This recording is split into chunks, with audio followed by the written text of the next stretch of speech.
11 போர்க்களங்களில் அமெரிக்காவுக்காக நின்ற ஒரு இராணுவ வீரர், ஒரு போர்க்களமும் பார்க்காதவர் டொனால்ட் ட்ரம்ப். பேசிய வரலாறு உடையவர்கள் என்று சொல்லி ஒன்று சேர்ந்துட்டார் ட்ரம்பினுடைய முட்டாள்தனத்தினால். அதே மாதிரி தான் இலங்கை இராணுவம் ஒவ்வொரு குண்டுகளையும் போட்டு 83ஆம் ஆண்டு கலவரம் சரி ஒவ்வொரு கலவரம் செய்யக்க தமிழ் மக்கள் ஒன்றிணைஞ்சிட்டாங்க. இன்றைக்கு இதுவரை அமெரிக்கா ஈரானில் போட்ட குண்டுகள் என்ற செலவு $35 பில்லியன். அந்த கடனை இலங்கை இந்த கடனை தீர்த்துருக்கலாம். யோசிச்சு பாருங்க எப்படி வேஸ்ட் பண்றாரு ட்ரம்ப். ஃபன்னுக்காக வேஸ்ட் பண்ணி கொண்டிருக்காரு. தன்னுடைய செல்வாக்கால அல்லது குடும்ப செல்வாக்கால பணத்தின் செல்வாக்கால பதவிக்கு வேற இல்லை. எல்லோருமே வந்து போர்க்களத்தில் நின்று போராடி வந்தவர்கள். டொனால்ட் ட்ரம்பை போல வியட்நாம் போர்ல வரச்சொல்லி அழைக்க டாக்டர்கிட்ட போய் சர்டிஃபிகேட் வேண்டி என்னுடைய காலில் நின்று நிற்கிறதுக்கு கஷ்டமா இருக்குன்னு சொல்லி சர்டிஃபிகேட் வேண்டி அனுப்பி போட்டு வியட்நாம் போர்ல இருந்து தப்பித்தவர்கள் இல்லை. ஈரானில் இருக்கிற கலாச்சாரத்துக்கு அமெரிக்கா ஏங்குது. அமெரிக்காவில் முடியாது. எல்லாரும் தனித்தனி யூனிட்டுகளாக உபிஞ்சு குடும்ப அலகுகள் பிரிஞ்சு ஒரு பிரிஞ்ச சமுதாயமாக தான் வெஸ்டர்ன் வேர்ல்டு இருக்கு. அங்கே பார்த்தீங்கன்னா அயத்துல்லா கமேனி கொல்லப்படும் பொழுது அவருடைய மகன் ஒவ்வொரு நாட்டிலேயும் நல்லவர்கள் இருக்கிறார்கள். இப்போ பாருங்க ஜோ கெண்டை போல யாரால முடியும்? என்னால் முடியுமா? முடியாது. ஜோ கெண்ட் ஒரு வெள்ளை இனத்தவர், கிறிஸ்தவ மதத்தினர், ஒரு இராணுவ வீரர். ஆனால் அவருடைய மனசாட்சியை எப்படி வேலை செய்திருக்கிறாங்க? உங்களால் ஒரு பதவியை இவ்வளோ ஒரு உயர் பதவியை ராஜினாமா மிக இலவாக ராஜினாமா பண்ணவில்லை. இந்த வீடியோவுக்கு போகும் முதல் ஒரு விஷயத்தை தெரிஞ்சு கொண்டோம் என்றால், இப்போ ஈரானில் நடக்கிற யுத்தத்தை சம்பந்தமாக ஒரு தெளிவு பிறக்கும். 2000 வருடங்களுக்கு மேல் போவோம். ரோமானிய சாம்ராஜ்யம் இப்போ இருக்கிற அமெரிக்க சாம்ராஜ்யம் போலதான் உலகே ஆட்டி படைச்சு கொண்டிருந்தது. மக்களுக்கு அந்த ரோமானிய சாம்ராஜ்யத்தின் மீது பயம் இருந்தார்கள். அந்த சமயத்தில் இயேசு பிறந்தார். அவர் செய்த வேலை என்னென்றால் மக்களுக்கு பயத்தை போக்கியது. மக்களுக்கு உயிர் பயம் இருந்தது. அந்த உயிர் பயத்தை போக்கியது இயேசு மட்டுமே. உடலைத்தான் இந்த ரோமானியர்களால் அழிக்க முடியும். உயிரை இல்லை. அந்த ஆத்மா இன்னொரு உலகத்துக்கு போகும். மேலே இன்னொரு உலகம் உங்களை காத்திருக்கிற என்ற விஷயத்தை சொன்னவர் இயேசு. இன்றைக்கு ஈரானில் ஒவ்வொரு தலைவராக மாறி மாறி இறக்கும்பொழுது, இப்போ இறந்தது லரிஜானி என்று சொல்கிற ஈரானிய தலைவர், அவர் இறந்திருக்கார், கொலை செய்யப்பட்டிருக்கார். ஒவ்வொரு தலைவர்களாக இறக்கப்பொழுது மாறி மாறி அந்த இடத்தை நிரப்புவதற்கு போட்டி போட்டு கொண்டிருக்கிறார்கள். தெருவில் இறங்கி நடக்கிறார்கள். இது லரிஜானி தெருவில் நடக்கிற வீடியோவை பாருங்கள். என்ன காரணம் என்றால் ஈரானிய மக்களுக்கு மரணத்தின் மீது பயம் இல்லை. குண்டு போடும் பொழுதும் தெருவில் வந்து நிற்கிறார்கள்.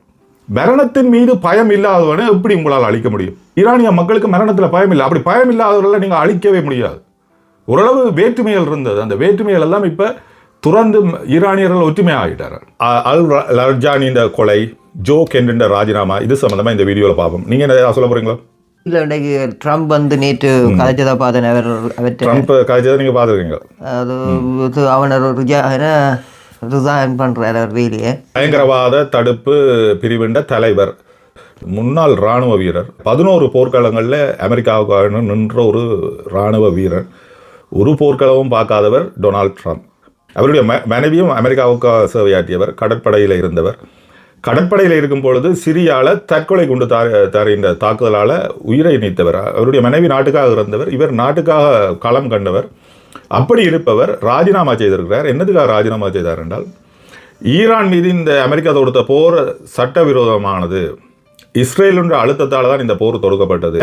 ஈரானால் எந்த நாட்டுக்கும் அச்சுறுத்தல் இல்லை, குறிப்பாக அமெரிக்காவுக்கு அச்சுறுத்தல் இல்லை. அப்படி இருக்கும்பொழுது இந்த தாக்குதலை தொடுத்த அமெரிக்காவுடன் எனக்கு நிற்க மனசாட்சி இடம் கொடுக்கவில்லை என்று ஜோ கெண்ட் சொல்லி ராஜினாமா செய்திருக்கிறார். நல்லவர்கள் இருக்கிறார்கள், ஒவ்வொரு நாட்டிலையும் நல்லவர்கள் இருக்கிறார்கள். இப்போ பாருங்க, ஜோ கெண்டை போல யாரால முடியும்? என்னால் முடியுமா? முடியாது. ஜோ கெண்ட் ஒரு வெள்ளை இனத்தவர், கிறிஸ்தவ மதத்தினர், ஒரு இராணுவ வீரர். ஆனால் அவருடைய மனசாட்சியை எப்படி வேலை செய்திருக்கிறார்கள்? உங்களால் ஒரு பதவியை இவ்வளோ ஒரு உயர் பதவியை ராஜினாமா மிக இலவாக ராஜினாமா செய்ய முடியுமா? எத்தனை அரசியல் அழுத்தங்கள் இதுக்கு பின்னால் வரும். அவர் ஒரு வில்லனாக காட்டப்பட போகிறார் மீடியாக்களில், வலதுசாரி மீடியாக்களில். இவ்வளவுத்தையும் துணிஞ்சு எதிர்கொள்றத ஒரு வீரனால் தான் முடியும். அவன் உண்மையான வீரன், அமெரிக்க வீரன். ராஜினாமா செய்த அவருக்கு வாழ்த்தை சொல்லிக்கொண்டு இன்னொரு வீரன் வந்து லரிஜானியா, ஈரானிய தலைவர். ஈரான் போர் படையில் நின்றவர், ஈரான் ஈராக் யுத்தத்தில் களத்தில் முன்காலத்தில் நின்று போராடியவர், குண்டு தாக்குதலில் இருந்த அயத்துல்லா கமேனி போர்க்காலத்தில் நின்றவர். இப்போ பார்த்தீங்கன்னா இறந்த தலைவர்களை பாருங்க, எல்லோருமே ஈரான் ஈராக் போர்க்காலத்தில் சாதாரண போர் வீரராக நின்று போராடியவர்கள். இப்போ காயப்பட்டிருக்கும் அயத்துல்லா கமேனியின் மகன் கூட போர்க்காலத்தில் நின்றவர். யாருமே வந்து அப்பனுடைய செல்வாக்கால அல்லது குடும்ப செல்வாக்கால பணத்தின் செல்வாக்கால பதவிக்கு வேற இல்லை. எல்லோருமே வந்து போர்க்காலத்தில் நின்று போராடி வந்தவர்கள். டொனால்ட் ட்ரம்பை போல வியட்நாம் போரில் வரச்சொல்லி அழைக்க டாக்டர்கிட்ட போய் சர்டிஃபிகேட் வேண்டி என்னுடைய காலில் நின்று நிற்கிறதுக்கு கஷ்டமாக இருக்குன்னு சொல்லி சர்டிஃபிகேட் வேண்டி அனுப்பி போட்டு வியட்நாம் போரில் இருந்து தப்பித்தவர்கள் இல்லை ஈரானியர்கள். இன்றைக்கு ஏசு என்ன சொன்னார்? அதே தான் ஈரானிய மக்கள் கடைபிடிக்கிறார்கள். மரணத்துக்கு பயம் இல்லை, அவர்களுக்கு இன்னொரு உலகம் இருக்குன்னு அந்த நம்பிக்கையில் இருக்கிறார்கள். அது உண்மையான இன்னொரு உலகம் இருக்குது, பிரபஞ்சம் இருக்குன்றது ஓரளவு உண்மை. ஈரானில் இருக்கிற கலாச்சாரத்துக்கு அமெரிக்கா ஏங்குது. அமெரிக்காவில் முடியாது. எல்லாரும் தனித்தனி யூனிட்டுகளாக பிரிஞ்சு, குடும்ப அலகுகள் பிரிஞ்சு, ஒரு பிரிஞ்ச சமுதாயமாக தான் வெஸ்டர்ன் வேர்ல்டு இருக்குது. அங்கே பார்த்தீங்கன்னா என்றால் அயத்துல்லா கமேனி கொல்லப்படும் பொழுது அவருடைய மகன் மருமகள் என்று அந்த ஒரு கூட்டு குடும்பமே அந்த இடத்துல கொல்லப்படைக்க இருந்திருக்கு. அது இன்றைக்கு லரிஜானி கொல்லப்படும் பொழுது கூட அவருடைய மகன் கூட இருந்திருக்கார். இன்றைக்கு தேப்பனை பேர் சொல்லி அழைக்கிற சமுதாயத்தில் இருந்து வருபவர்களுக்கு இந்த சமுதாயத்தை பார்க்க எரிச்சலாகவும் கோபமாக தான் இருக்கும்.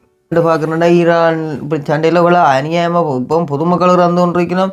இந்த போரை நிறுத்துகிற மாதிரியும் இல்லை, பார்க்காத உண்மையாக ஒரு வேதனையாக இருக்கு. ஏன்னா போரில் இருந்து வந்தவங்களுக்கு தான் தெரியும் அதுன்ற கஷ்டம். என்னதான் இருந்தாலும் குடும்பமாக எத்தனை பேர் ஆக்குறது சிறுவர்கள் கேட்க உண்மையாக அது அந்த இடத்துலேருந்து அனுபவிச்சவைக்கு தான் தெரியும்ன்ற மாதிரி இதை இப்படி அநியாயமாக அப்பாவி இவர்கள் சாயக பார்க்க கவலையாக இருக்குது. போகிற நிப்பாட்டினான இல்லை.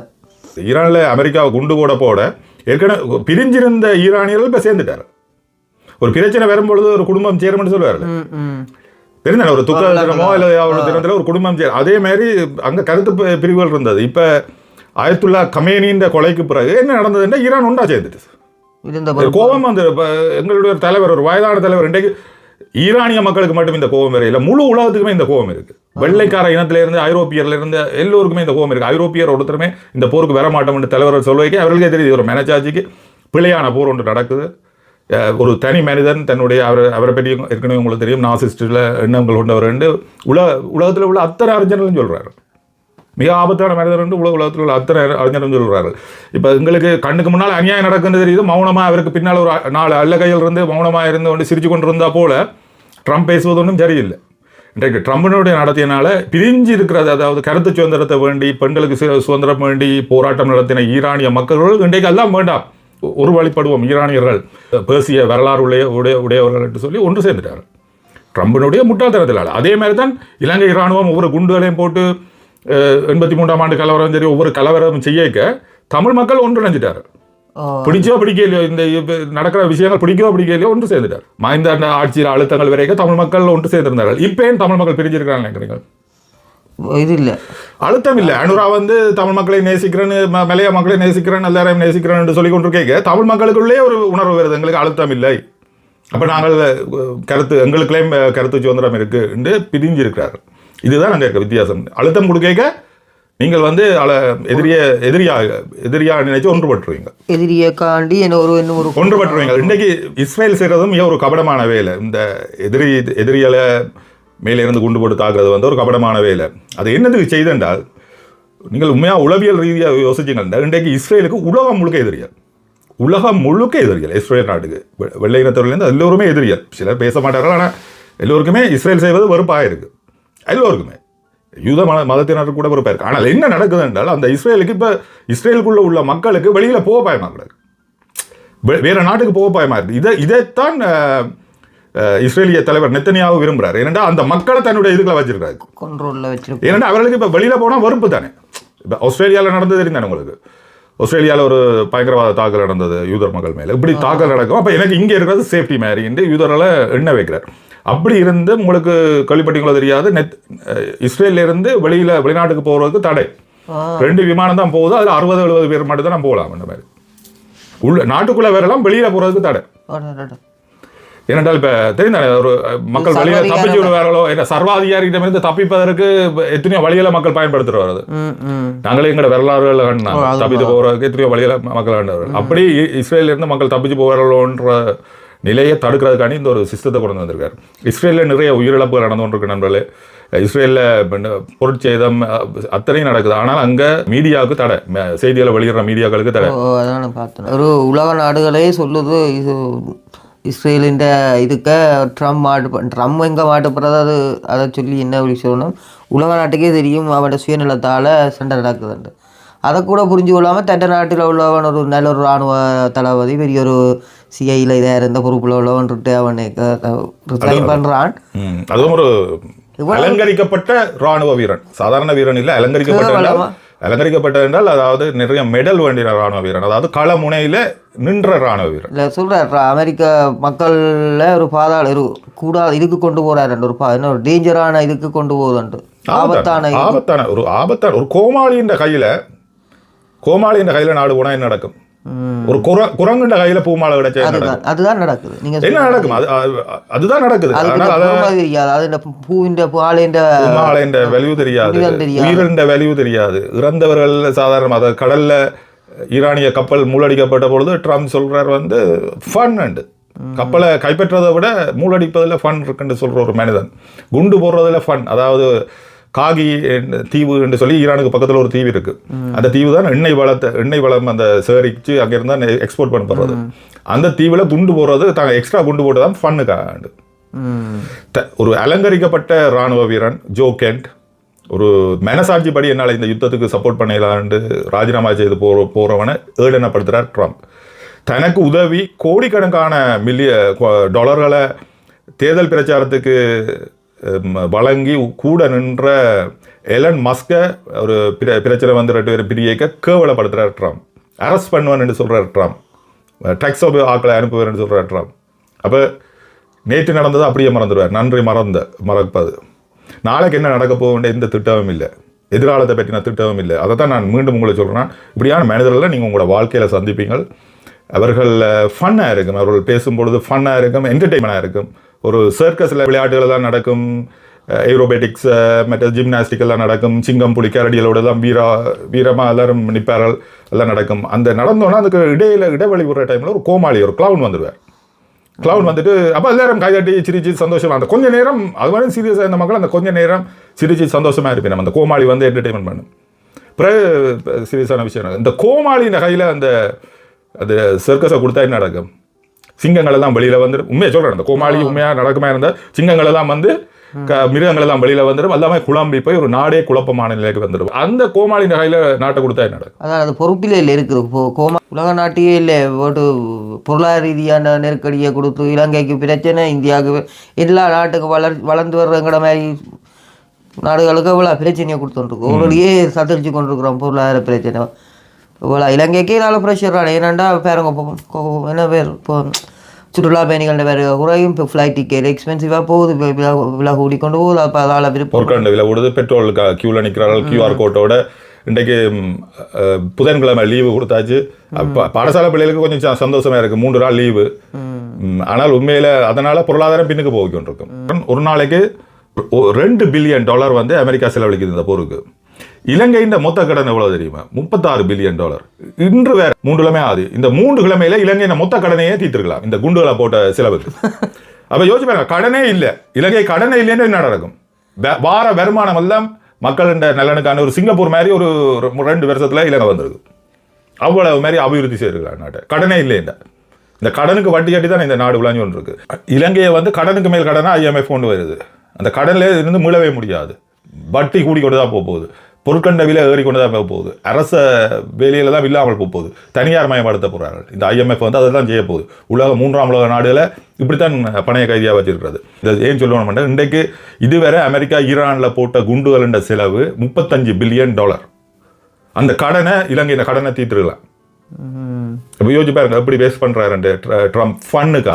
ஃபன்னுக்காக வேஸ்ட் பண்ணி கொண்டிருக்காரு. ஐயோ, வேற என்னத்துக்கு சொல்றது? உண்மையாக எனக்கு மனம் கவலையா இருக்கு. நல்லவர்கள் இறக்கிறார்கள், ஆனால் அவர்களுக்கு ஒரு நம்பிக்கை இருக்கு. இது உடலுக்கு தான் அழிவு, உயிருக்கு இல்லை, ஆத்மாவுக்கு இல்லை. அது உண்மைதான் நண்பர்களே. பிரபஞ்சம்ன்றது அப்படி உண்மையா இருக்குன்னு இப்போ சொல்றார்கள். இது எல்லாமே ஸ்டிமுலேஷன். இதுக்கு பின்னால பிரபஞ்சம் இருக்கு, பிரபஞ்ச தியரின்றதுதான் உண்மை. அப்படி இருக்க நாங்கள் இந்த இறந்தவர்களுக்காட்டி கவலைப்பட தேவையில்லை. ஏனென்றால் அதுவும் ஒரு புனிதம், இஸ்லாமியர்கள் புனிதமான நாளில் அவர்கள் இறந்திருக்கிறார்கள்.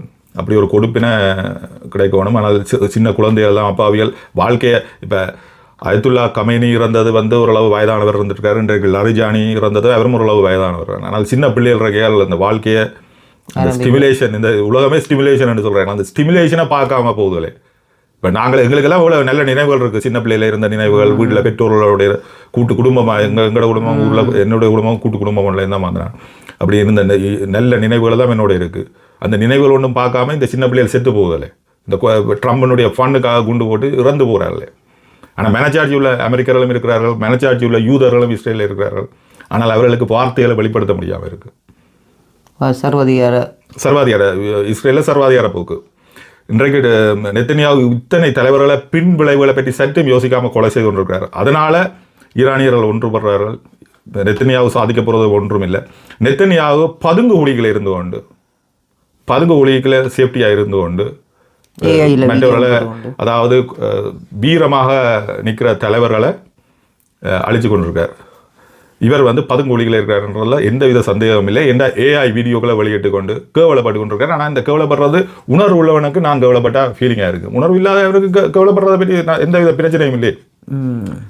இதுதான் உண்மையான நிலை நண்பர்களே. உண்மையில் நெத்தனியாவும் பதுங்கொழிகள் இருக்கிறார். அவருடைய மனைவி அமெரிக்கா லாஸ் ஏஞ்சல்ஸில் நிம்மதியாக இருக்கிறார். ஃப்ளோரிடாவில் நிம்மதியாக இருக்கிறார். அவருடைய மகன் வெளிநாட்டில் ஃப்ளோரிடாவில் இருக்கிறார். ஆனால் போர் முனையில் அப்பாவி எல்லாம் நிற்கிறார்கள். வேற என்ன, மீண்டும் ஒரு வீடியோவில்